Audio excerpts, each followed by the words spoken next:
તો અત્યારે આપણે સ્ટાર્ટ કરીશું સૌથી પહેલાં રાષ્ટ્રપતિથી. રાષ્ટ્રપતિ શું કહેવા માંગે છે. તો અત્યારે રાષ્ટ્રપતિનો ઓવરવ્યૂ નથી જોતા, પણ આપણે આર્ટિકલની સાથે સાથે જોતા જઈશું તો તમને રાષ્ટ્રપતિ વિશે વધારેમાં વધારે ખબર પડતી જશે. તો આપણે રાષ્ટ્રપતિની કોઈ પ્રસ્તાવનાની વાત નથી કરતા, આપણે ડાયરેક્ટ વાત કરીએ છીએ રાષ્ટ્રપતિની. તો રાષ્ટ્રપતિની જ્યારે વાત કરીએ તો રાષ્ટ્રપતિ ક્યાંથી ક્યાં સુધી આવશે, તો રાષ્ટ્રપતિ આવશે આર્ટિકલ 52થી લઈ આર્ટિકલ 61 સુધી. અને આર્ટિકલ 62થી બી વાત કરીએ તો 62થી લઈને તો 71 સુધી બી ઉપરાષ્ટ્રપતિની જ વાત છે, 63થી લઈને. તો આ બધી વસ્તુ એટલે આર્ટિકલ આમ જોવા જઈએ તો રાષ્ટ્રપતિની એકચ્યુઅલમાં જોઈએ તો આર્ટિકલ 52થી લઈ 71 સુધી બધું રાષ્ટ્રપતિની જ વાત કરવામાં આવેલી છે ટૂંકમાં જોવા જઈએ તો. તો હવે રાષ્ટ્રપતિને સમજવા માટે આપણે બંધારણમાં જોઈએ તો ભાગ 5માં સંઘની કારોબારી નામનું એક આપણું ભાગ છે, બરાબર. તો એ ભાગમાં વાત કરેલી છે રાષ્ટ્રપતિની. આપણે 4A સુધી સમજી લેતા, હવે આપણે સમજીએ 5. તો વાત કરીશું રાષ્ટ્રપતિની. આર્ટિકલ 52 શું કહે છે, અનુચ્છેદ 52 એમ કહે છે કે ભારતમાં એક રાષ્ટ્રપતિ હશે. એટલે આપણો જે દેશ છે ભારત, એમાં એક રાષ્ટ્રપતિ હશે. અનુચ્છેદ 53 એમ કહે છે કે ભાઈ આ જે રાષ્ટ્રપતિ હશે એ સંઘની કારોબારીનો જે સત્તા છે એ સંભાળશે, એટલે કે તે હેડ ઓફ એક્ઝિક્યુટિવ હશે. જો આપણે 3 વસ્તુ સમજી હતી, લેજિસ્લેચર, એક્ઝિક્યુટિવ અને જ્યુડિશિયરી. આપણે સેપરેશન ઓફ પાવર સમજવાની કોશિશ કરી હતી. તો એમાં લેજિસ્લેચર હોય છે, એક્ઝિક્યુટિવ બી હોય છે અને જ્યુડિશિયરી બી હોય છે. તો જો એક્ઝિક્યુટિવ હોય એટલે કે જે કાર્યપાલિકા છે, એ કાર્યપાલિકાનું સર્વોચ્ચ સત્તાધીશ કહેવાય, એ છે રાષ્ટ્રપતિ, બરાબર. હવે જે સંઘની કારોબારી સત્તા છે એ આખી આના હાથમાં હોય છે. આખા દેશના જેટલા પણ કામો હોય છે, જેટલા પણ ઓફિશિયલ વર્ક થાય છે, ગવર્મેન્ટ જેટલા પણ કામ કરે છે, એ બધા જ કામના રાષ્ટ્રપતિના નામે થાય છે. રાષ્ટ્રપતિ કારોબારીનો સર્વોચ્ચ સેનાપતિ કહી શકાય એના. અને એ ડિફેન્સનું પણ શું કહેવાય કે આખું જે ડિફેન્સ છે એના અંડરમાં છે. એટલે કે આર્મી, નેવી અને એરફોર્સ પણ રાષ્ટ્રપતિના અંડરમાં છે. હવે વાત કરીએ રાષ્ટ્રપતિની ચૂંટણી કઈ રીતે થાય છે. તો આ સમજવાની બહુ જરૂર છે કે રાષ્ટ્રપતિના ચૂંટણીમાં કોણ કોણ ભાગ લે છે. તો અનુચ્છેદ 54માં રાષ્ટ્રપતિની ચૂંટણીની વાત કરી છે, જેને કહેવાય છે મતદાર મંડળ. ઓકે, મતદાર મંડળ શું કહે છે કે આ મતદાર મંડળ એ બતાવે છે કે ભાઈ રાષ્ટ્રપતિની ચૂંટણીમાં કોણ કોણ ભાગ લેશે. તો રાષ્ટ્રપતિના ચૂંટણીમાં આપણે લોકો ભાગ નથી લેતા. દેખો, એક 2 ટાઈપના ઇલેક્શન હોય છે. એક આપણે એમપીસનું ઇલેક્શન હોય છે, એક લોકસભાના એમપીસ અને એક રાજ્યસભાના એમપીસ. તો આપણે જે એમપીસને ચૂઝ કરે છે, બરાબર, તો એ એમપીસ હોય છે લોકસભાના. અને રાજ્યસભાના એમપીસને આપણે ચૂઝ નથી કરતા, પણ એ રીતે રાષ્ટ્રપતિને પણ આપણે ચૂઝ નથી કરતા. રાષ્ટ્રપતિને કોણ સિલેક્ટ કરે છે, તો એમનું ઇલેક્શન થાય છે. એમના ઇલેક્શનમાં કોણ કોણ ભાગ લે છે ત્યારે આપણે એ સમજવાની કોશિશ કરીએ. તો સૌથી પહેલાં તો એક હોય છે મતદાર મંડળ, એને કહેવાય છે ઇલેક્ટોરલ કોલેજ. તો એની અંદર 2-3 વસ્તુ છે એ સમજવાની જરૂર છે.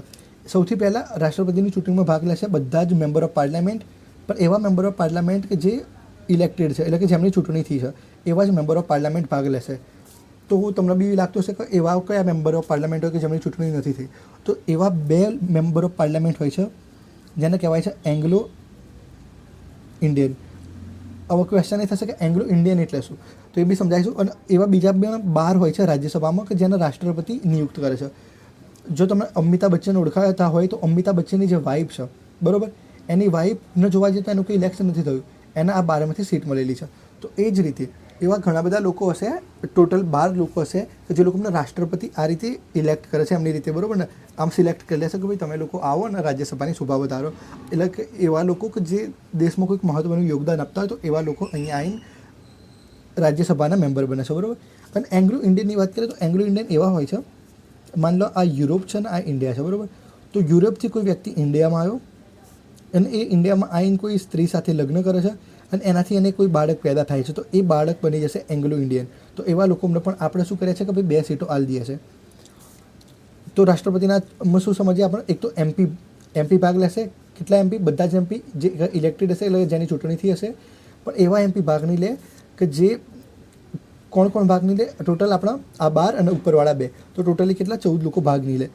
આ 2 કોણ છે, એ લોકસભાના જે એંગ્લો ઇન્ડિયન છે એ છે. અને આ 12 કોણ છે, એ રાજ્યસભાના જે પ્રેસિડેન્ટ દ્વારા નિયુક્ત કરેલા છે એ છે. હવે આ 12 લોકો કેમ ભાગ નહીં લે? કારણ કે આ 12 લોકોની ચૂંટણી નથી થઈ અને આ 2 લોકોની પણ કોઈ ચૂંટણી નથી થઈ.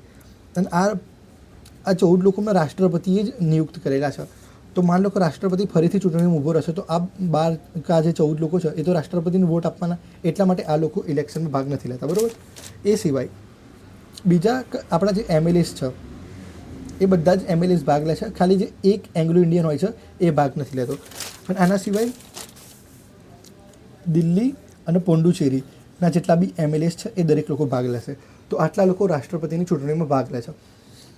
એક વખત જોઈ લઈએ કોણ કોણ ફરીથી ભાગ લે છે. તો લોકસભાના બધા MP ખાલી 2 નહીં લે, રાજ્યસભાના બધા MP ખાલી 12 નહીં લે, પછી વિધાનસભા એટલે કે વિધાનસભાના બધા જ MLA પણ ખાલી 1 જણ ભાગ નહીં લે, અને વિધાન પરિષદ આખું ભાગ નહીં લે. કેમ આખું ભાગ નહીં લે? કારણ કે વિધાન પરિષદ જો આપણા ગુજરાતમાં વિધાન પરિષદ નથી, બરાબર. ખાલી 6 જ રાજ્યોમાં વિધાન પરિષદ છે. તો ભાઈ બાકી 28 રાજ્યો છે, બરાબર. આપણે એમની જોડે 6 માંથી 6, તો બાકીના 22 રાજ્યો શું કરશે? સામે જોઈ રહેશે. તો એટલા માટે જ વિધાન પરિષદના લોકોને રાષ્ટ્રપતિની ચૂંટણીમાં ભાગ લેવાનો કોઈ અધિકાર નથી, બરાબર. તો બેસિકલી આપણા અનુચ્છેદ 54 પણ સમજી લીધું. હવે અનુચ્છેદ 55 સમજવાની કોશિશ કરો. અનુચ્છેદ 55 શું કહેતો કે રાષ્ટ્રપતિની ચૂંટણી કઈ રીતે કરવાની.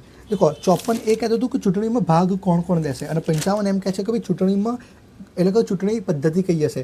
તો 2 પદ્ધતિ છે, અનુપાતિક પ્રતિનિધિત્વ પદ્ધતિ અને એકલ સંક્રમણીય પદ્ધતિ. નામ યાદ રાખી લેજો ખાલી, બરાબર. એ પછી વાત કરીએ 56ની કાર્યકાળની, કે રાષ્ટ્રપતિ ક્યાં સુધી ચાલશે, બરાબર. એટલે એક વખત રાષ્ટ્રપતિ બની ગયા એ પછી ક્યાં સુધી કામ કરશે. તો એ 5 વર્ષ સુધી કામ કરશે.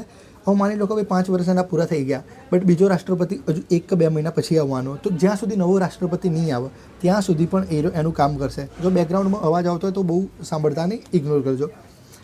તો ટોટલી 5 વર્ષ સુધી કામ કરશે. બટ એવું બી થઈ શકે કે ભાઈ 5 વર્ષ એના પૂરા થઈ ગયા પણ બીજો રાષ્ટ્રપતિ આવવામાં હજુ વાર છે, તો ત્યાં સુધી એ પણ એનું કામ કરતો રહેશે, બરાબર, એઝ અ રાષ્ટ્રપતિનું. હવે સમજો રાષ્ટ્રપતિ એવું તો ભાઈ દેખો રાષ્ટ્રપતિ પણ માણસ જ છે, બરાબર. તો રાષ્ટ્રપતિ બી ગમે તેમ તો માણસ જ છે. એટલા માટે શું થશે કે ભાઈ જે રાષ્ટ્રપતિ છે એ કદાચ બાય ચાન્સ મરી જાય તો, રાષ્ટ્રપતિનું મૃત્યુ થઈ જાય તો, કાં તો ભાઈ જે રાષ્ટ્રપતિના એનું કામ ના ગમતું હોય તો એ રાજીનામું પણ આપી શકે છે. કાં તો રાષ્ટ્રપતિ એનું કામ સરખી રીતે ના કરે તો એની પર મહાભિયોગ લાગી શકે છે. કાં તો રાષ્ટ્રપતિનું કામ પૂરું થઈ ગયું તો નવું પણ રાષ્ટ્રપતિ આવી શકે છે. એવું કંઈ પણ થાય તો પણ રાષ્ટ્રપતિનું પદ ખાલી થઈ જશે, બરાબર. હવે રાષ્ટ્રપતિને જો રાજીનામું આપવું હોય તો એનું રાજીનામું લેખિતમાં આપશે વાઇસ પ્રેસિડેન્ટને એટલે કે ઉપરાષ્ટ્રપતિને, બરાબર. અને ઉપરાષ્ટ્રપતિ પછી એનું રાજીનામું લોકસભાના અધ્યક્ષને આપશે ને આખા લોકસભામાં જાણ થશે કે ભાઈ રાષ્ટ્રપતિ નીકળી ગયા. હવે રાષ્ટ્રપતિ અનુચ્છેદ 57માં શું લખેલું છે કે રીએલેક્શન એટલે કે ફરીથી ચૂંટણી કરી શકાય છે. અનુચ્છેદ 58માં લખેલું છે કે ભાઈ યોગ્યતા શું છે. તો રાષ્ટ્રપતિ તરીકેની યોગ્યતાને ખાલી સમજવાની કોશિશ કરીએ. તો દેખો આપણે આની પહેલાંના જ વિડીયોમાં વાત કરી હતી કે ભાઈ યોગ્યતામાં દરેક વસ્તુ એટલી વસ્તુ સમજવા જેવી છે કે ભાઈ જેટલી પણ મહત્ત્વના પદો છે એમાં સૌથી પહેલી વસ્તુ એટલી હશે કે ભાઈ જે ભારતનું નાગરિક હશે તો દરેક યોગ્યતામાં સૌથી પહેલાં એ લખી દેવાનું કે ભારતનું નાગરિક હોવો જોઈએ. પછી એની એજ લખવાની કે કેટલી એજ હોવી જોઈએ. તો રાષ્ટ્રપતિની એજ છે 35 વર્ષ અને એ લોકસભાનો MP હોય એવી લાયકાતો હોવી જોઈએ, બરાબર. દેખો અહીંયા હું એમ નથી કહેતો કે એ લોકસભાનો MP હોવો જોઈએ. દેખો બંને વાત બહુ અલગ છે. એક લોકસભાનો MP અને એક લોકસભાના MP જેટલી લાયકાત, બરાબર. આનો શું મતલબ છે કે ભાઈ MP નથી પણ એની લાયકાત MP જેટલી છે. આનો શું મતલબ છે કે ભાઈ MP છે, બરાબર. તો આપણે અહીંયા શું વાત કરી કે ભાઈ નાગરિક હોવો જોઈએ, 35 વર્ષની ઉંમર હોવી જોઈએ અને લોકસભાનો MP બની શકે એની એવી લાયકાત હોવી જોઈએ. MP ના હોવું જોઈએ, એની લાયકાત હોવી જોઈએ. અને એની જોડે કોઈ પણ ઓફિસ ઓફ પ્રોફિટ ના હોવું જોઈએ. ઓફિસ ઓફ પ્રોફિટને સિમ્પલી સમજવાની કોશિશ કરો. જેટલી બી ગવર્મેન્ટ જોબ છે કે ભાઈ જેનાથી ફાયદો થાય છે લોકોનો તો એને કહેવાય છે ઓફિસ ઓફ પ્રોફિટ, બરાબર. હવે 59 વાત કરે છે શરતોની. તો શરતોમાં શું કહે છે કે ભાઈ એ MP અને MLA ના હોવું જોઈએ. જો અહીંયા શું લખ્યું MPની લાયકાત હોવી જોઈએ અને કયા MPની લોકસભાના MPની લાયકાત હોવી જોઈએ. અને શું કીધું MP અને MLA ના હોવું જોઈએ. પછી ઓફિસ ઓફ પ્રોફિટ ના હોવું જોઈએ. અને ઓફિસ ઓફ પ્રોફિટમાં કઈ વસ્તુ નહીં આવે તો જો રાષ્ટ્રપતિ, ઉપરાષ્ટ્રપતિ, ગવર્નર અને રાજ્યના મંત્રીઓ ઓફિસ ઓફ પ્રોફિટમાં નહીં આવે, બરાબર. અનુચ્છેદ 60 કહે છે કે રાષ્ટ્રપતિને શપથ આપવાની છે. તો રાષ્ટ્રપતિને શપથ કોણ આપશે? તો રાષ્ટ્રપતિને શપથ આપવાનું કામ કરશે ચીફ જસ્ટિસ ઓફ ઇન્ડિયા. અને જો ચીફ જસ્ટિસ ઓફ ઇન્ડિયા પણ નહીં હોય તો કોઈ પણ સુપ્રીમ કોર્ટના સિનિયર મોસ્ટ જજ રાષ્ટ્રપતિને શપથ અપાવશે. હવે અનુચ્છેદ 61ની વાત કરીએ. અનુચ્છેદ 61ને થોડુંક શાંતિથી સમજવાની કોશિશ કરો. આ થોડુંક વધારે ઇમ્પોર્ટન્ટ છે. અનુચ્છેદ 61 એમ કહે છે કે ભાઈ આપણે રાષ્ટ્રપતિને ક્યારે એના કામથી નીકાળી શકીશું. તો અનુચ્છેદ 61નો વાત કરે છે મહાભિયોગની. મહાભિયોગ એટલે શું કે ભાઈ રાષ્ટ્રપતિ બરોબર કામ ના કરતો હોય તો એને એના કામથી નીકાળી દઈએ, બરાબર. આપણે તો 2 વસ્તુ હોઈ શકે. એક રાષ્ટ્રપતિ બંધારણમાં જે વસ્તુ લખેલી છે એ વસ્તુ ફોલો નથી કરતો, બરાબર. બંધારણની જે જોગવાઈઓ છે એનો અમલ નથી કરતો, એનું ઉલ્લંઘન કરે છે.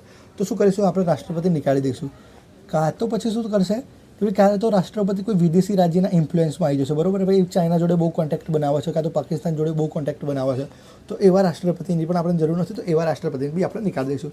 તો હવે રાષ્ટ્રપતિને નીકાળવા માટે અમુક પ્રોસેસ હોય છે. તો એ શું પ્રોસેસ છે એ આપણે થોડીક સમજવાની કોશિશ કરીએ. તો જ્યારે પણ આપણે સંસદની વાત કરીએ છીએ તો આપણા સંસદમાં 2 ગૃહ હોય છે, એક લોકસભા, એક રાજ્યસભા, બરાબર. હવે આ બંનેમાંથી કોઈ પણ એવો વિચાર આવે, દેખો લોકસભાને પણ આવી શકે છે અથવા તો રાજ્યસભાને પણ આવી શકે છે.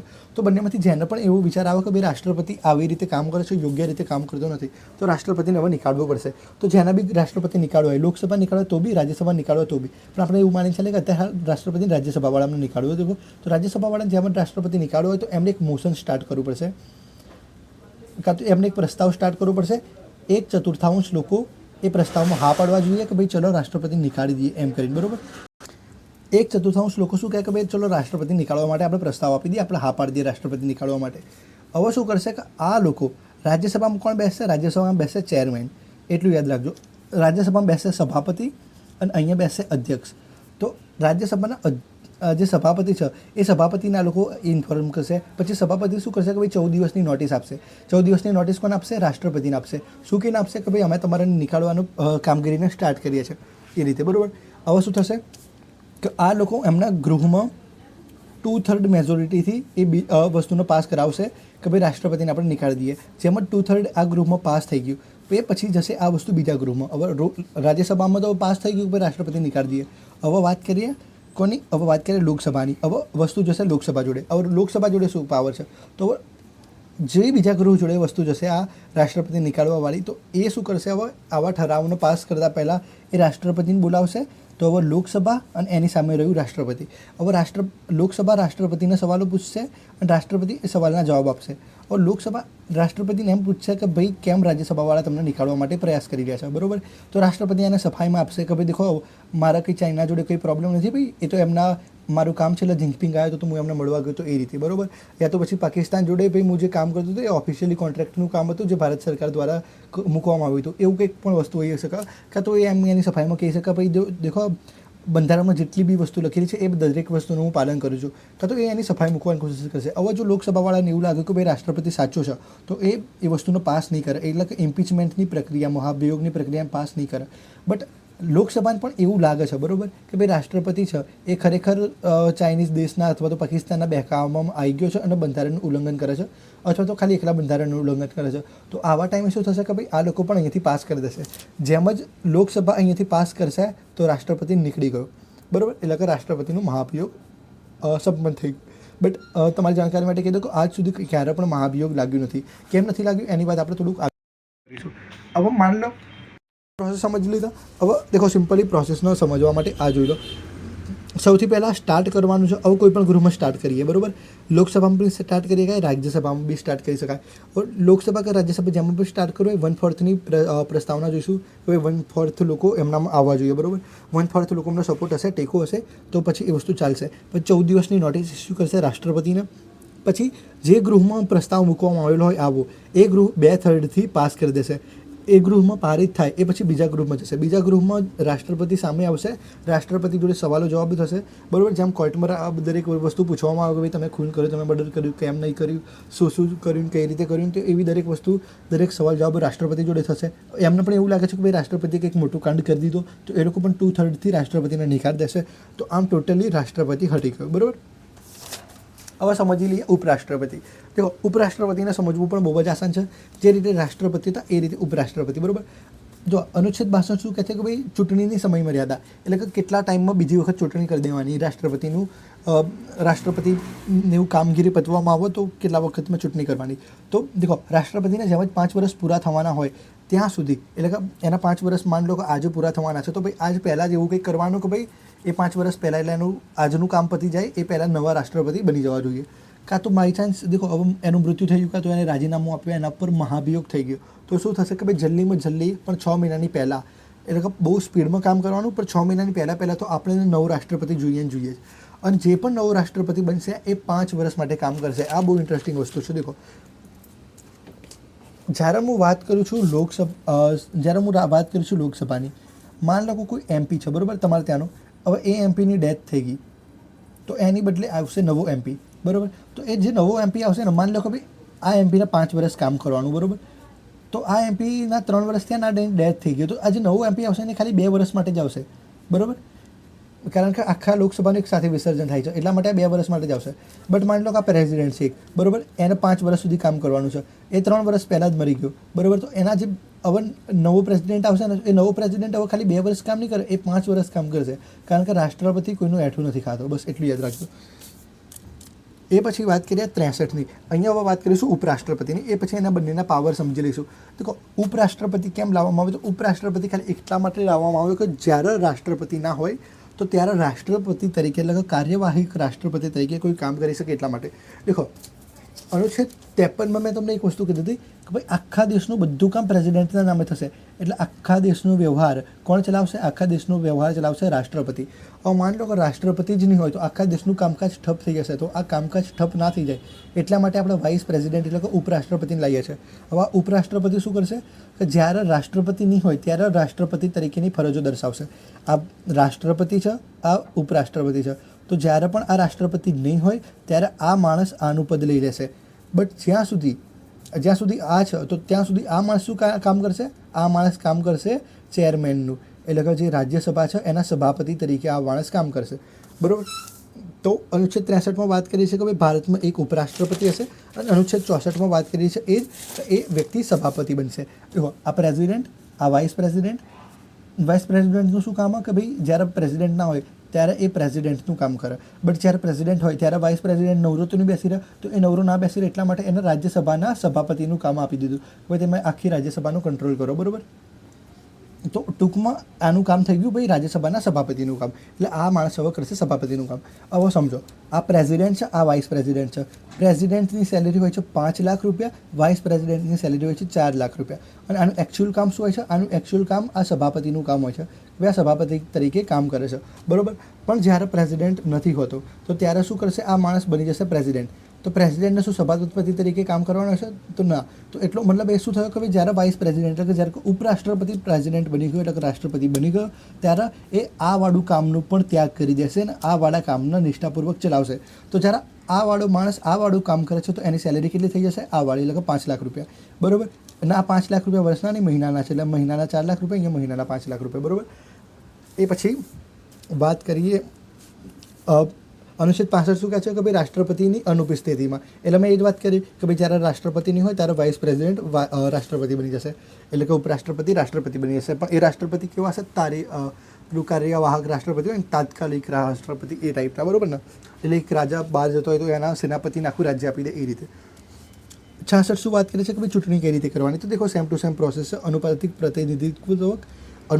પ્રતિનિધિત્વ પદ્ધતિ અને ક્રમિક મત પદ્ધતિ. બરાબર. આ રીતે ચૂંટણી થશે. પરોક્ષ રીતે થશે, ગુપ્ત મતદાનથી થશે. એ જ રીતે દેખો, લોકસભા અને રાજ્યસભા બંને લોકો આમાં ઇન્વોલ્વ થશે. બરાબર. એટલે જે રીતે પ્રેસિડેન્ટની ચૂંટણી થાય એ રીતે જ રાષ્ટ્રપતિની ચૂંટણી થશે. પણ અહીંયા લોકસભા અને રાજ્યસભા પૂરેપૂરી ઇન્વોલ્વ રહેશે. હવે આ વસ્તુ ચલો સમજવાની જરૂર છે, એ સમજાવી દઉં હું તમને. માની લો તમને રાષ્ટ્રપતિ બનવું છે. બરાબર. એટલે કે તમને પ્રેસિડેન્ટ બનવું છે. તો તમને 50 MP અને અહીંયા બી 50 લોકો ઓળખતા હોવા જોઈએ. એટલે કે તમને 50 પ્રપોઝલ પ્લસ 50 એક્સેપ્ટન્સ આપવા જોઈએ. અને જ્યારે તમને વાઇસ પ્રેસિડેન્ટ બનવું છે તો તમને અહીંયા 20 લોકો અને અહીંયા 20 લોકો, એમ થઈને 40 લોકો ઓળખતા હોવા જોઈએ. એનો મતલબ શું થયો કે ભાઈ પ્રેસિડેન્ટ કે વાઇસ પ્રેસિડેન્ટ બનવા માટે પણ પહોંચ ઉપર સુધી જોઈએ. બરાબર. કારણ કે અહીંયા 50 અનુમોદક જોઈશું ને 50 દરખાસ્ત સ્વીકારનારક જોઈશું. બરાબર. અને અહીંયા 20 જોઈશું. એટલે અહીંયા 40 લોકો ઓળખતા હોવા જોઈએ, અહીંયા 50, અહીંયા 100 લોકો ઓળખતા હોવા જોઈએ. એ સિવાય જ્યારે તમારે પ્રેસિડેન્ટ અને વાઇસ પ્રેસિડેન્ટ બનવું હોય તો તમને 15,000 રૂપિયા ડિપોઝિટ કરવા પડશે તમારી RBIમાં. માની લો કે તમે બહુ ખરાબ રીતે અહીંયા હારી જાઓ છો ચૂંટણીમાં તો તમને આ 15,000 રૂપિયા જપ્ત કરી લેશે. હવે આમ જોવા જઈએ તો આ લોકોના માટે 15,000 રૂપિયા બહુ નાની વાત છે, પણ આમના 15,000 રૂપિયા જપ્ત કરી લે. કેમ?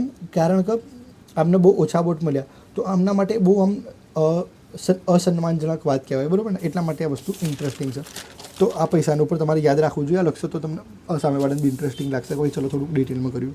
હવે વાત કરીએ લાયકાતની. તો લાયકાતમાં તો શું છે કે ભાઈ એ જ ભારત 35 વર્ષની ઉંમર હોવી જોઈએ અને MPની લાયકાત હોવી જોઈએ. પણ કયા MPની? રાજ્યસભાવાળા MPની. દેખો, જે રાષ્ટ્રપતિ છે એનું મહત્ત્વનું કામ લોકસભાની સાથે જ કનેક્ટ. દેખો, આ જે રાષ્ટ્રપતિ છે એ લોકસભા સાથે કનેક્ટેડ છે અને જે ઉપરાષ્ટ્રપતિ છે એ કનેક્ટેડ છે રાજ્યસભા સાથે. બરાબર. હવે આ લોકસભાની સાથે કેમ કનેક્ટેડ છે? કારણ કે PM અને CMO આના અંડરમાં કામ કરે છે. આમ જોવા જઈએ તો આના અંડરમાં, રિયલમાં જોવા જઈએ તો આની ઉપર. બરાબર. પણ અને વાઇસ પ્રેસિડેન્ટમાં જોઈએ તો ભાઈ આ એઝ અ ચેરમેન કામ કરે છે. ચેરમેન રાજ્યસભામાં હોય છે. તો એટલા માટે આ કનેક્ટેડ છે રાજ્યસભા સાથે, આ કનેક્ટેડ છે લોકસભા સાથે. આની સાથે 67 શું કહે છે ભાઈ? કાર્યકાળ. એટલે કે રાષ્ટ્રપતિનો કેટલો કાર્યકાળ હોવો જોઈએ? તો ભાઈ એ જ સેમ ટુ સેમ 5 વર્ષ કાં તો નવો ના ચૂંટાય ત્યાં સુધી કાં તો મરી બરી જાય, કાં તો રાજીનામું આપે, એ બધી વસ્તુ, કાં તો પછી એની સમય મર્યાદામાં કે ભાઈ કેટલા ટાઈમે એની ચૂંટણી કરવાની, તો ભાઈ 5 વર્ષ પહેલાં કરી દેવાની, કાં તો જલ્દીમાં જલ્દી કરવાની, પહેલાંમાં 6 મહિનામાં કરવાની હતી. આમાં ભાઈ એવો કોઈ ફિક્સ ટાઈમ નથી, બટ જે કોઈ નવો આવશે એ 5 વર્ષ માટે કામ કરશે, કારણ કે આ લોકો કોઈનું હેઠું નથી ખાતા, બરાબર. શપથ કોણ અપાવશે? તો રાષ્ટ્રપતિના CJI અને ઉપરાષ્ટ્રપતિના રાષ્ટ્રપતિ. ઓકે, પછી અનુચ્છેદ 70 શું વાત કરે છે? આ બી થોડુંક ઇન્ટરેસ્ટિંગ છે, સમજવા જેવું. અનુચ્છેદ 70 એમ કહે છે કે ભાઈ માની લો બાય ચાન્સ કોઈ દિવસ એવી વસ્તુ થઈ ગઈ કે આપણે વિચારી ના આવે, જેમ કે ભાઈ રાષ્ટ્રપતિના લગ્ન થઈ ગયા, રાષ્ટ્રપતિ જે એમણે લગ્ન કર્યા પછી 1 મહિના માટે ક્યાંક હનીમૂન માટે ગયા, તો એવા ટાઈમે ભાઈ 1 મહિનો તો દેશનું કામકાજ બંધ ન રખાય ને, તો એવા ટાઈમે પણ શું થશે કે ભાઈ ઉપરાષ્ટ્રપતિ એ રાષ્ટ્રપતિ બની જશે, કાં તો ભાઈ એવું કંઈક થયું. દેખો આ વસ્તુ તો પોસિબલ નથી, બટ બાય ચાન્સ માની લો કે ભાઈ રાષ્ટ્રપતિ થઈ ગયા, તો એવા ટાઈમે પણ ઉપરાષ્ટ્રપતિ થશે, કાં તો એવી આકસ્મિક સંજોગો થઈ ગયા તો પછી એ બધી વસ્તુ થઈ જાય. બટ સમજો કે ભાઈ રાષ્ટ્રપતિનું કિડનેપ થયું તો ઇમ્પોસિબલ છે, ભાઈ રાષ્ટ્રપતિને કોઈ મળી બી જલ્દી શકતું નથી. અમે જો છે 71 શું કહે છે? અનુચ્છેદ 71 એમ કહે છે કે ભાઈ રાષ્ટ્રપતિ અને ઉપરાષ્ટ્રપતિ એ બંનેની ચૂંટણીમાં કોઈ પણ વિવાદ થશે તો સુપ્રીમ કોર્ટનો નિર્ણય આખરી નિર્ણય ગણાશે. અનુચ્છેદ 72 શું કહે છે? અનુચ્છેદ 72 કહે છે સજામાં ક્ષમાનામાં સંપૂર્ણ છૂટછાટ આપી દેવાની, કાં તો વિલંબનો મોકૂફ કરી દેવાનો, કાં તો સજાના સ્વરૂપમાં પરિવર્તન કરી દેવાનું. આને બી સમજવું તો એ રીતે સમજો કે કોઈને ફાંસી થઈ ગઈ તો એની ફાંસીને સંપૂર્ણ હટાવી દેવાની, બરાબર. માની લો કોઈને 10 વર્ષની સજા થઈ ગઈ તો 10 વર્ષની 5 વર્ષમાં વહી દેવાની, કોઈને 10 વર્ષની રિગરસ ઇમ્પ્રિઝનમેન્ટ થઈ ગઈ તો એને 10 વર્ષની સિમ્પલ ઇમ્પ્રિઝનમેન્ટ બનાવી દેવાની, કાં તો કંઈ બી એ સજાને સંપૂર્ણ માફી બી આપી શકો, કંઈ પણ કરી શકો છો. સજાની જોડે ખેલવાનું એનું જે કામ છે એ અનુચ્છેદ 72માં લખેલું છે. ઓકે, અને રાષ્ટ્રપતિ બ્રિટનમાંથી લઈને આવે છે, એટલું યાદ રાખજો. હવે આપણે મેન વસ્તુ સમજવા જઈ રહ્યા છે રાષ્ટ્રપતિની પાવરો. આ પણ કામનું હતું, પણ પાવરો થોડાક વધારે કામના છે. તો રાષ્ટ્રપતિના પાવરની વાત કરીએ તો એના અમુક પાવરો છે, તો એની પાવરની ગાડી જોઈ લો. આ એના પાવરની ગાડી છે. વહીવટી, ધારાકીય, નાણાકીય, ન્યાયિક, રાજદ્વારી, વીટો પાવર, સૈન્ય કટોકટી. બહુ ડિટેલમાં સમજવાની કોશિશ કરીએ, ખાલી ઓવરવ્યૂ જોઈ લઈશું, બાકી તમે અહીંયાથી વાંચી પણ શકો છો. વહીવટી કાર્ય, અહીંયા દરેક લોકોને એપોઇન્ટ કરશે. કોને એપોઇન્ટમેન્ટ કરશે? વડાપ્રધાન, મંત્રી પરિષદ, એટર્ની જનરલ, મુખ્ય ચૂંટણી કમિશનર, અન્ય ચૂંટણી કમિશનરો, સંઘ લોક સેવા આયોગ, UPSC, રાજ્યના રાજ્યપાલ, પછી CAG, ભારતના નાણાં અધ્યક્ષ અને એના સભ્યો, માનવ અધિકાર આયોગ અને એના સભ્યો, કાં તો પછી અનુસૂચિત કોઈ પણ એરિયાના અનુસૂચિત જાતિના અનુસૂચિત જનજાતિના એરિયાનો બનાવી શકશે. મંત્રીમંડળના વડાપ્રધાનને અપોઇન્ટ કરશે, બરાબર, અને એ લોકો એમને સલાહ આપશે. પછી સુપ્રીમ કોર્ટના ચીફ જસ્ટિસ, હાઈકોર્ટના ચીફ જસ્ટિસ, સુપ્રીમ કોર્ટના બધા જજો, હાઈકોર્ટના બધા જજો, પછી CAG, દરેક લોકોને હટાવવાના પણ કામ રાષ્ટ્રપતિ કરશે, બરાબર. એની સાથે જ આ દરેક વસ્તુ તમે વાંચી શકો છો. ધારાકીય સત્તાનો મતલબ છે લેજિસ્લેટિવ પાવર. દેખો, સંસદને ક્યારે બોલાવી, સંસદને ક્યારે સ્થગિત કરવી, સંસદનું ક્યારે વિસર્જન કરવું.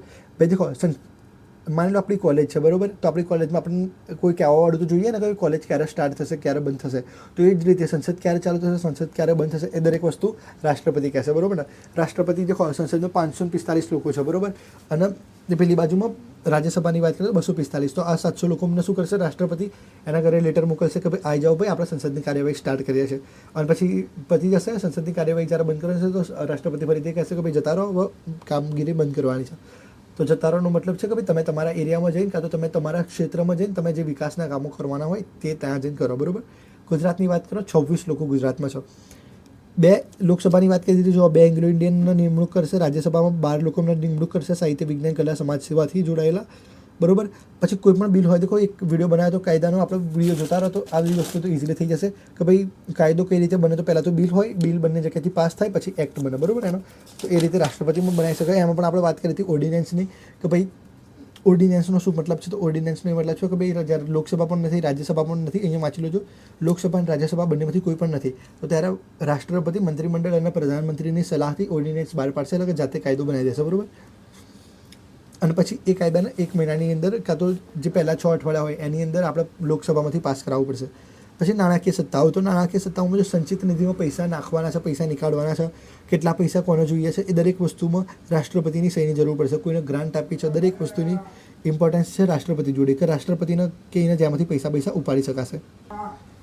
ન્યાયિક સત્તાઓની વાત કરીએ. ન્યાયિક સત્તાઓમાં શું આવશે ને? ન્યાયિક સત્તાઓમાં આવશે કે ભાઈ દેખો, એક તો સુપ્રીમ કોર્ટના બધા જજોની નિમણૂક આ કરશે, અંદર બધા જજોને નીકાળવાનું કામગીરી પણ આવા વ્યક્તિ કરવાનું છે. એની સાથે શું છે? એની સાથે બીજી મહત્વની વસ્તુ છે કે ભાઈ દેખો, અનુચ્છેદ 143માં શું લખેલું છે? ચલો 143 થોડુંક સમજવાની કોશિશ કરીએ, એ બી ઇમ્પોર્ટન્ટ છે. તો 143 એમ કહે છે કે ભાઈ જ્યારે પ્રેસિડેન્ટને એટલે કે જ્યારે રાષ્ટ્રપતિને કોઈ કાયદા અંગેની દેખો લોકસભા રાજ્યસભાવાળાએ એવો એક બિલ બનાવ્યો કે ભાઈ હવેથી વોટ્સઅપ આપણે પરમાનન્ટલી હટી જશે, બરાબર. તો રાષ્ટ્રપતિ વિચાર્યું કે ભાઈ વોટ્સઅપ હટી જશે તો નોર્મલ માણસ એમના કામ કઈ રીતે કરી શકશે. તો રાષ્ટ્રપતિ સલાહ લેવા ગયા સુપ્રીમ કોર્ટ જોડે. તો રાષ્ટ્રપતિ 143નો પાવર કર્યો અને સુપ્રીમ કોર્ટને શું કીધું કે ભાઈ મને સલાહ આપો કે ભાઈ શું મને આની પર સાઇન કરવી જોઈએ કે ના કરવી જોઈએ, કાં તો કોઈ પણ પ્રકારની સલાહ માગી શકે છે રાષ્ટ્રપતિ, બરાબર. હવે સુપ્રીમ જોડે એ પાવર છે કે ભાઈ રાષ્ટ્રપતિ આપી પણ શકે, રાષ્ટ્રપતિની સલાહ ના પણ આપી શકે. દેખો આપવામાં કેમ આપે કે ભાઈ રાષ્ટ્રપતિ એક પાવરફુલ પદ છે, એક્ઝિક્યુટિવના હેડ છે અને દેશના પહેલા સિટીઝન છે. તો એ માટે પણ સુપ્રીમ કોર્ટ રાષ્ટ્રપતિની રિસ્પેક્ટ કરીને એમને આપી શકે, કાં તો ના પણ કેમ આપી શકે ભાઈ સુપ્રીમ કોર્ટ કેમ મારી જોડે ટાઈમ નહીં, તો એમ કરીને ના પણ આપી શકે. માની લો સુપ્રીમ કોર્ટે એને સલાહ આપી દીધી પ્રેસિડેન્ટને, તો એ સલાહને પ્રેસિડેન્ટ માનવા માટે પણ બંધાયેલું નથી. પ્રેસિડેન્ટ શું કહેશે કે હું શું કરે સુપ્રીમ કોર્ટની વસ્તુ માનું. સુપ્રીમ કોર્ટ એક બાજુ હાયરમાં હોય તો એની સાથે જ સિમિલર કોણ હોય છે, એક્ઝિક્યુટિવ. અને એક્ઝિક્યુટિવનો હેડ કોણ હોય છે ભાઈ, એક્ઝિક્યુટિવનો હેડ હોય છે પ્રેસિડેન્ટ. અને અહીંયા દેખો એક્ઝિક્યુટિવના હેડ હોય છે પ્રેસિડેન્ટ અને અહીંયા સુપ્રીમ કોર્ટમાં હેડ હોય છે ચીફ જસ્ટિસ ઓફ ઇન્ડિયા. દેખો બંને ઇક્વલ લેવલ ઉપર છે, બરાબર. તો બંને એકબીજાના દેખો આ વ્યક્તિ આની જોડે સલાહ માંગે તો આને આપવી હોય તો આપો, ના આપવી હોય તો ના આપો. કેમ? કારણ કે બંને ઇક્વલ છે. આ વ્યક્તિ કદાચ સલાહ આપો તો આને માન્યું હોય તો માને, ના માનવી હોય તો ના માને. કેમ? કારણ કે બંને ઇક્વલ છે, બરાબર ને. ભાઈ માની લો કે તમારો ભાઈબંધ તમને કોઈ સલાહ આપે છે તો તમે શું માનશો? નહીં માનો, બરાબર. અને તમે આમ માની બી લો છો, કાં તો તમે તમારા ભાઈબંધ જોડે કઈ સલાહ માગશો તો શું તમારા ભાઈબંધ તમને સલાહ આપશે જ? જરૂરી નથી આપો એવું, બરાબર. એ રીતે જ આની પછી આપણે અનુચ્છેદ 72ની વાત કરી હતી. અનુચ્છેદ 72 આ જોઈ લો. તમે આ રીતે સજાઓમાં વધારો ઘટાડો કરી શકાય. રાજદ્વારી સત્તાઓ એટલે કે ડિપ્લોમેટિક પાવર્સ, આખી દુનિયામાં જે બી કામ થશે, ભારતમાં જે કંઈ પણ કામ થશે એ રાષ્ટ્રપતિના નામે, આખી દુનિયામાં જે કંઈ પણ કામ થશે એ રાષ્ટ્રપતિના સામે. અમેરિકામાં જવાનું છે કોઈ, અમેરિકા જોડે યુએસએ જોડે સ્પેશિયલ કોન્ટ્રાક્ટ કરવાનો છે ભારત સરકારનો, તો ભારત સરકાર એમનું લેટર નહીં મોકલે, ભારત સરકારમાં લેટર જશે રાષ્ટ્રપતિનું. ભારતના રાષ્ટ્રપતિ એમ કહેશે કે ભાઈ અમેરિકા જોડે અમે આ વાળો કરાર કરીએ છીએ, કે તો આ વાળો કરાર કરી દીધું, કાં તો જે કંઈ પણ વસ્તુ હશે, બરાબર. માની લો કે ભાઈ ડોનાલ્ડ ટ્રમ્પ ઇન્ડિયામાં આવવાના છે, તો ડોનાલ્ડ ટ્રમ્પ ઇન્ડિયામાં આવવાના છે તો એમને વેલકમ કરવા માટે કોણ હોવું જોઈએ? રાષ્ટ્રપતિ હોવા જોઈએ. કારણ કે ભાઈ ભારતનું બધું કામ આમના નામે થવું જોઈએ. ભારતના મેન હેડ, રાજ્યના મેન હેડ કોણ છે? રાષ્ટ્રપતિ. દેખો એક વસ્તુ સમજો, એક છે રાષ્ટ્રપતિ અને એક છે પ્રધાનમંત્રી. ઓકે, પ્રધાનમંત્રી સરકારના વડા છે અને રાષ્ટ્રપતિ દેશના, બરાબર. તો જ્યારે પણ કોઈ વિદેશથી અહીંયા આવતો હશે તો એને અપોઇન્ટ કરવા માટે એટલે એને વેલકમ કરવા માટે રાષ્ટ્રપતિ હાજર હોવા જોઈએ. બટ હર ટાઈમે આપણે જોઈએ કે ભાઈ પ્રધાનમંત્રી હોય તો પ્રધાનમંત્રી ભાઈ લેટર બેટર રાખતા હશે જોડે અને કદાચ એમ કહેતા હશે કે ભાઈ રાષ્ટ્રપતિ બીજી છે તો એ માટે રાષ્ટ્રપતિના બિહાવ ઉપર હું આવ્યો છું. કન્ફર્મ ખબર નથી, બટ આ રીતે જોઈએ છે કે ભાઈ રાષ્ટ્રપતિ આખા દેશનું સંચાલન કરે છે. તો કોઈ પણ વિદેશથી આવતો તો રાષ્ટ્રપતિને જેને શું કહેવાય કે ભાઈ એનું વેલકમ કરવા માટે ઉભું રહેવું જોઈએ. બટ એ બધું આપણા ઇન્ટરેસ્ટની વસ્તુ નથી તો બહુ ડિટેલમાં પડવાની નહીં. વીટો પાવર બહુ ઇન્ટરેસ્ટિંગ વસ્તુ છે. દેખો આપણે વાત કરી હતી લોકસભા હોય છે, રાજ્યસભા હોય છે. લોકસભાએ કોઈ કાયદો પાસ કર્યો, રાજ્યસભાએ પણ વસ્તુ પાસ કરી, પણ આને કદી કાયદો નહીં કહેવાય, એને હંમેશા કહેવાશે બિલ, બરાબર. જ્યાં સુધી રાષ્ટ્રપતિ એની પર સાઇન નહીં કરે ત્યાં સુધી એ હંમેશા બિલ રહેશે. હવે રાષ્ટ્રપતિ માન લો કે એની પર સાઇન કરી દે તો એ બની ગયો એક્ટ એટલે કે કાયદો. એ લો ત્યારે જ બનશે જ્યારે રાષ્ટ્રપતિ સાઇન કરશે. હવે ભાઈ લોકસભાવાળાએ કોઈ વસ્તુ પાસ કરી દીધી, રાજ્યસભાવાળાએ કોઈ વસ્તુ પાસ કરી દીધી, બરાબર. પણ રાષ્ટ્રપતિને ઈચ્છા નહીં થતી એ પાસ કરવાની, તો રાષ્ટ્રપતિ જોડે 3 પાવર છે, એને કહેવાય છે વીટો પાવર. દેખો ઇંગ્લિશમાં એબ્સોલ્યુટ વીટો, સસ્પેન્શન વીટો અને પોકેટ વીટો. અને ગુજરાતીમાં કહીએ તો આત્યંતિક વીટો, નિલંબકારી વીટો. આત્યંતિક વીટો શું કહે છે? રાષ્ટ્રપતિ સીધું ના પાડે છે કે ભાઈ મને આ કાયદો ગમતો નથી તો રહેવા દો, બરાબર, ના બનાવતા આવું. કાં તો અહીંયા પછી નિલંબકારીમાં શું કહે છે કે ભાઈ એક કામ કરો, તમે ફરીથી વિચારી લો. અને પોકેટ વીટોમાં શું કહે છે કે ભાઈ મને હાથમાં બહુ દુખાય છે, મને સાઇન કરવાની ઈચ્છા નથી. એટલે આ તો મજાકમાં કેવું, બટ એમાં કંઈ રાષ્ટ્રપતિ સાઇન જ નહીં કરે. એકવાર જોઈ લોજો. અહીંયા શું કહે છે, અહીંયા ભાઈ ડાયરેક્ટલી ઇનકાર કરી દેશે કે ભાઈ ના મને આવો કાયદા બનાવવામાં કોઈ ઇન્ટરેસ્ટ નથી. અહીંયા શું કહે છે કે ભાઈ એકવાર ફરીથી વિચાર લો, બરાબર. અને અહીંયા શું કહે છે, અહીંયા ભાઈ કહેતું નહીં, અહીંયા ચૂપચાપ બેસી રહે રાષ્ટ્રપતિ. દેખો અમુક ભાઈબંધો નહીં હોતા કે જે આપણી જોડેથી પૈસા લઈ જાય, એ પછી ના તો આપણો ફોન ઉપાડે, ના તો આપણે કદી દેખાય છે. તો એ રીતે રાષ્ટ્રપતિની જોડે જેમ જ બિલ જશે તો ના તો રાષ્ટ્રપતિ દેખાશે, ના તો રાષ્ટ્રપતિ ફોન ઉપાડશે. એનો મતલબ થઈ ગયો પોકેટ વીટો, બરાબર ને. એ સમજવાની કોશિશ કરવાની ખાલી. તો આ વસ્તુ લેવામાં આવેલી છે અહીંયાથી બ્રિટનમાંથી, આ વસ્તુ લેવામાં આવી છે ફ્રાન્સથી અને આ અમેરિકાથી, બરાબર. એની સાથે જ વાત કરીએ, આટલું તો બહુ થઈ ગયું, આનાથી વધારે કે ઇનફ છે ભાઈ. આ વાત કરીએ ભાઈ સૈન્ય સત્તાઓની, તો રાષ્ટ્રપતિના અંડરમાં આવે છે આર્મી, નેવી, એરફોર્સ. દેખો આર્મીની વાત કરીએ એની અંદર હોય છે general, lieutenant general, major general, પછી બ્રિગેડિયર, કર્નલ, લેફ્ટનન્ટ કર્નલ, પછી મેજર, કેપ્ટન, લેફ્ટનન્ટ, પછી વાયુસેનાની વાત કરીએ તો air chief marshal, air marshal, air, તો આ જેટલા બી ટૂંકમાં લખેલા છે અહીંયા, આ બધા એમના રેન્ક હોય છે. આ નીચેથી ચાલુ થાય છે, ધીમે ધીમે ધીમે એમના રેન્ક વધે છે. તો આમના જે હેડ છે એમની ઉપર પણ રાષ્ટ્રપતિ આવે છે. વિચારો, એટલે જેમના અંડરમાં થલસેના, વાયુસેના અને નૌસેના આવે છે, બરાબર, એ લોકો પણ રાષ્ટ્રપતિની અંદર, એ લોકો ભાઈ રાષ્ટ્રપતિને સન્માન કરે છે, એમના નીચે ઝૂકે છે, બરાબર. દેખો, એક વસ્તુ તમને ખબર છે કે ભાઈ પ્રાઇમ મિનિસ્ટર નરેન્દ્ર મોદીની સિક્યોરિટી કોણ કરે છે? પ્રાઇમ મિનિસ્ટર નરેન્દ્ર મોદીની સિક્યોરિટી કરે છે જે એસપીજી હોય છે, એ એટલે કે જે વિશેષ સુરક્ષા દળ હોય છે. તો આ બધા જ લોકો જો, હા, અહીંયા લખેલું પણ છે કે ભાઈ વડાપ્રધાન અને પૂર્વ વડાપ્રધાન, એના પરિવારની સુરક્ષા, પછી આ રેલવેની, આ દેશમાં આંતરિક શાંતિની, તો જેટલા પણ લોકો છે આ બધાના હેડ હોય છે. આ બધા આમના પણ હેડ હોય છે રાષ્ટ્રપતિ, બરાબર ને? બસ એટલું તો બહુ થઈ ગયું. કટોકટી શું કહેવા માંગે છે ભાઈ? કટોકટી 3 વસ્તુ કહેવા માંગે છે. અહીંયાથી વાંચવું તો વાંચી લેજો, બાકી તો આપણે કોન્સ્ટિટ્યુશન 2માં કટોકટીને સમજવાના છે ડિટેલમાં, ઓકે? તો કટોકટીની પાવર પણ રાષ્ટ્રપતિ જોડે હોય છે. તો આપણો રાષ્ટ્રપતિ અવધ થઈ ગયો, સમાપ્ત.